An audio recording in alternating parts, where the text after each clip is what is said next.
The Book of Daniel.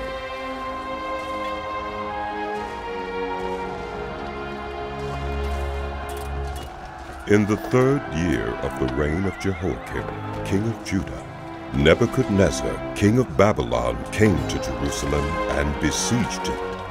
And the Lord delivered Jehoiakim, king of Judah, into his hand, along with some of the articles from the temple of God. These he carried off to the temple of his God in Babylonia, and put in the treasure house of his God. Then the king ordered Ashpenaz, chief of his court officials, to bring into the king's service some of the Israelites from the royal family and the nobility, young men without any physical defect, handsome, showing aptitude for every kind of learning, well-informed, quick to understand, and qualified to serve in the king's palace. He was to teach them the language and literature of the Babylonians. The king assigned them a daily amount of food and wine from the king's table. They were to be trained for 3 years, and after that they were to enter the king's service. Among those who were chosen were some from Judah: Daniel, Hananiah, Mishael, and Azariah. The chief official gave them new names. To Daniel, the name Belteshazzar; to Hananiah, Shadrach; to Mishael, Meshach; and to Azariah, Abednego. But Daniel resolved not to defile himself with the royal food and wine, and he asked the chief official for permission not to defile himself this way. Now God had caused the official to show favor and compassion to Daniel, but the official told Daniel, "I am afraid of my lord the king, who has assigned your food and drink. Why should he see you looking worse than the other young men your age? The king would then have my head because of you." Daniel then said to the guard whom the chief official had appointed over Daniel, Hananiah, Mishael, and Azariah, "Please, test your servants for 10 days. Give us nothing but vegetables to eat and water to drink. Then compare our appearance with that of the young men who eat the royal food, and treat your servants in accordance with what you see." So he agreed to this and tested them for 10 days. At the end of the 10 days, they looked healthier and better nourished than any of the young men who ate the royal food. So the guard took away their choice food and the wine they were to drink, and gave them vegetables instead. To these 4 young men, God gave knowledge and understanding of all kinds of literature and learning, and Daniel could understand visions and dreams of all kinds. At the end of the time set by the king to bring them into his service, the chief official presented them to Nebuchadnezzar. The king talked with them, and he found none equal to Daniel, Hananiah, Mishael, and Azariah. So they entered the king's service. In every matter of wisdom and understanding about which the king questioned them, he found them 10 times better than all the magicians and enchanters in his whole kingdom. And Daniel remained there until the 1st year of King Cyrus. In the 2nd year of his reign, Nebuchadnezzar had dreams. His mind was troubled and he could not sleep. So the king summoned the magicians, enchanters, sorcerers, and astrologers to tell him what he had dreamed. When they came in and stood before the king, he said to them, "I have had a dream that troubles me, and I want to know what it means." Then the astrologers answered the king, "May the king live forever. Tell your servants the dream, and we will interpret it." The king replied to the astrologers, "This is what I have firmly decided. If you do not tell me what my dream was and interpret it, I will have you cut into pieces and your houses turned into piles of rubble. But if you tell me the dream and explain it, you will receive from me gifts and rewards and great honor. So tell me the dream and interpret it for me." Once more they replied, "Let the king tell his servants the dream, and we will interpret it."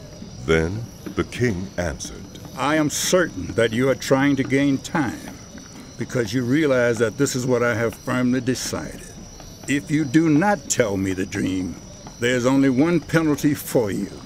You have conspired to tell me misleading and wicked things, hoping the situation will change. So then, tell me the dream, and I will know that you can interpret it for me. The astrologers answered the king, There is not a person on earth who can do what the king asks. No king, however great and mighty, has ever asked such a thing of any magician or enchanter or astrologer. What the king asks is too difficult. No one can reveal it to the king except the gods, and they do not live among human beings. This made the king so angry and furious that he ordered the execution of all the wise men of Babylon. So the decree was issued to put the wise men to death, and men were sent to look for Daniel and his friends to put them to death. When Arioch, the commander of the king's guard, had gone out to put to death the wise men of Babylon, Daniel spoke to him with wisdom and tact. He asked the king's officer, Why did the king issue such a harsh decree? Arioch then explained the matter to Daniel.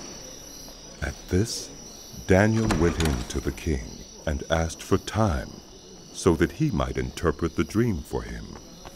Then Daniel returned to his house and explained the matter to his friends Hananiah, Mishael, and Azariah.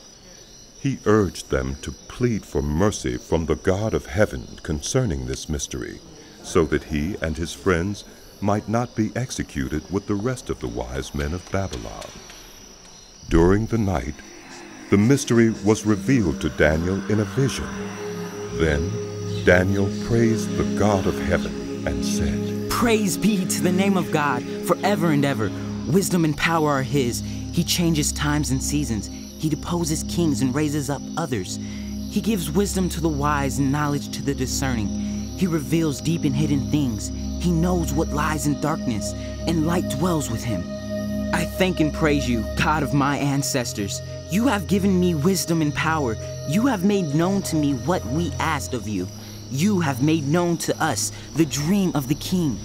Then Daniel went to Arioch, whom the king had appointed to execute the wise men of Babylon, and said to him, Do not execute the wise men of Babylon. Take me to the king, and I will interpret his dream for him.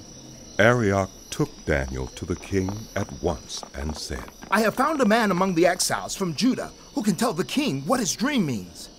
The king asked Daniel, also called Belteshazzar, Are you able to tell me what I saw in my dream and interpret it? Daniel replied, No wise man, enchanter, magician, or diviner can explain to the king the mystery he has asked about. But there is a God in heaven who reveals mysteries. He has shown King Nebuchadnezzar what will happen in days to come. Your dream and the visions that pass through your mind as you were lying in bed are these. As your majesty was lying there, your mind turned to things to come, and the revealer of mysteries showed you what is going to happen. As for me, this mystery has been revealed to me, not because I have greater wisdom than anyone else alive, but so that your majesty may know the interpretation and that you may understand what went through your mind. Your majesty looked, and there before you stood a large statue, an enormous, dazzling statue, awesome in appearance. The head of the statue was made of pure gold, its chest and arms of silver, its belly and thighs of bronze, its legs of iron, its feet partly of iron and partly of baked clay. While you were watching, a rock was cut out, but not by human hands. It struck the statue on its feet of iron and clay and smashed them. Then the iron, the clay, the bronze, the silver, and the gold were all broken to pieces and became like chaff on a threshing floor in the summer. The wind swept them away without leaving a trace.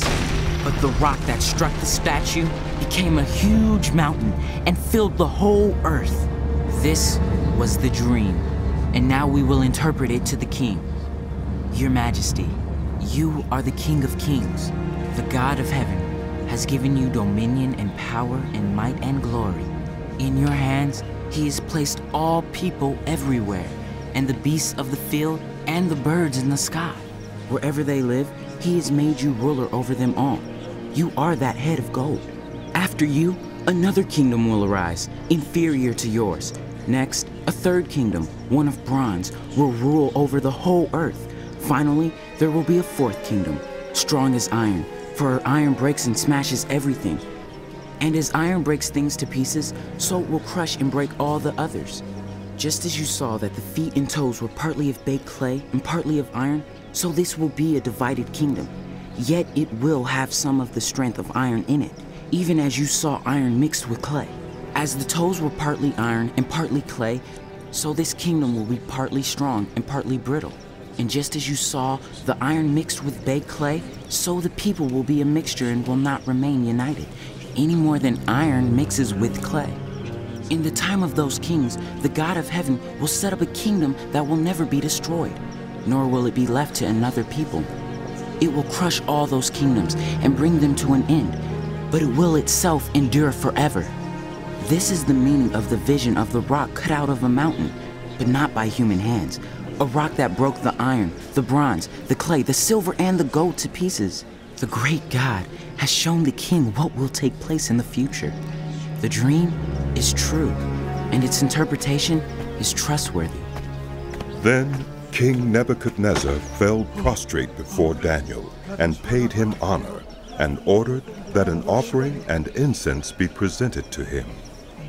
The king said to Daniel, Surely your God is the God of gods and the Lord of kings and revealer of mysteries, for you were able to reveal this mystery. Then the king placed Daniel in a high position and lavished many gifts on him. He made him ruler over the entire province of Babylon and placed him in charge of all its wise men. Moreover, at Daniel's request, the king appointed Shadrach, Meshach, and Abednego administrators over the province of Babylon, while Daniel himself remained at the royal court. King Nebuchadnezzar made an image of gold, 60 cubits high and 6 cubits wide, and set it up on the plain of Dura in the province of Babylon.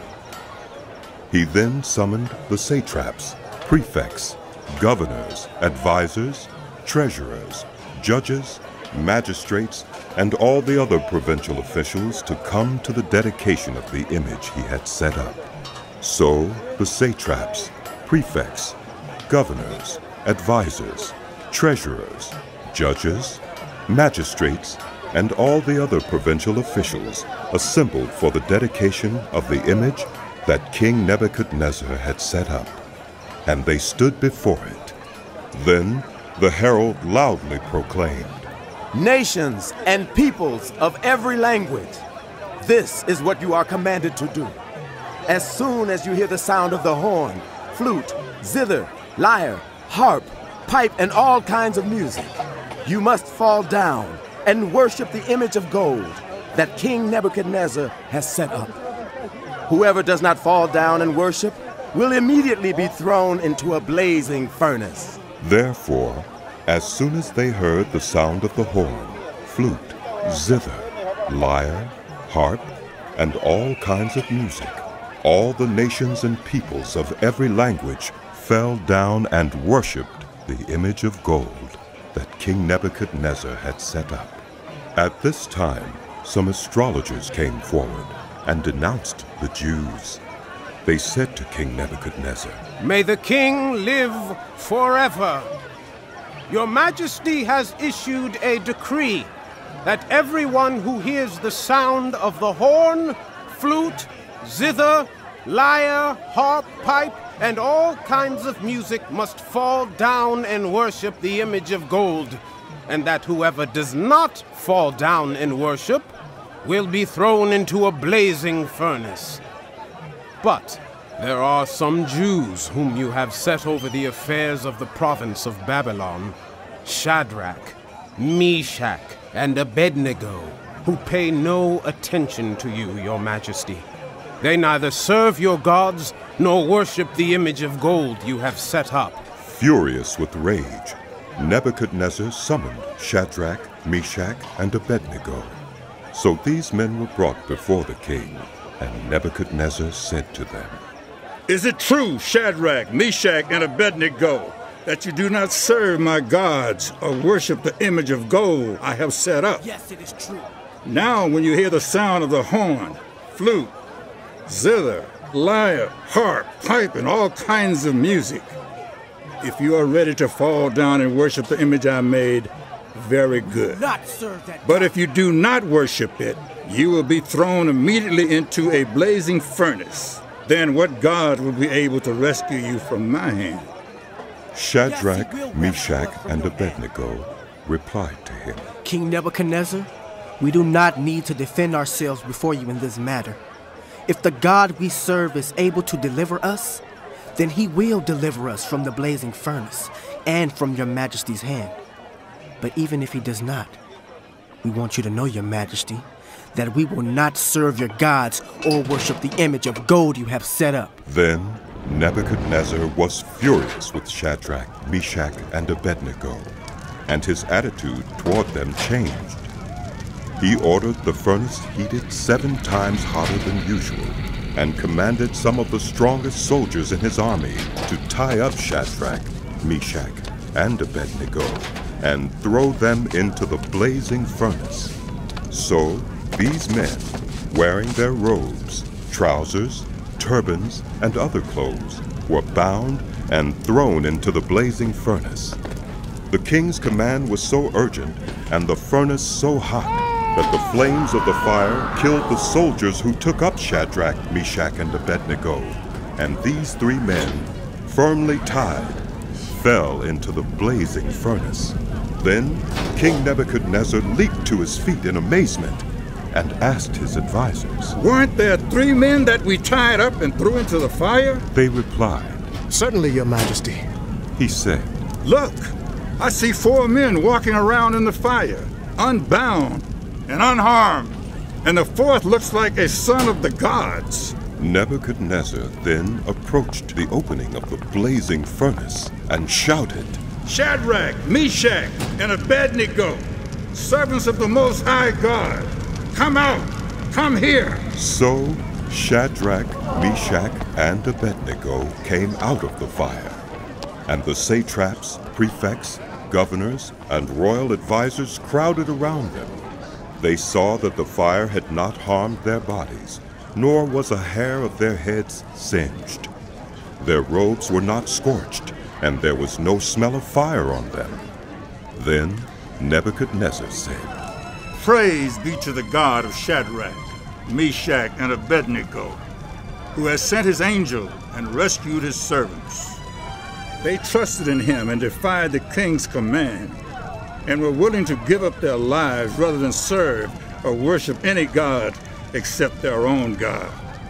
Therefore, I decree that the people of any nation or language who say anything against the God of Shadrach, Meshach, and Abednego be cut into pieces, and their houses be turned into piles of rubble. For no other God can save in this way. Then the king promoted Shadrach, Meshach, and Abednego in the province of Babylon.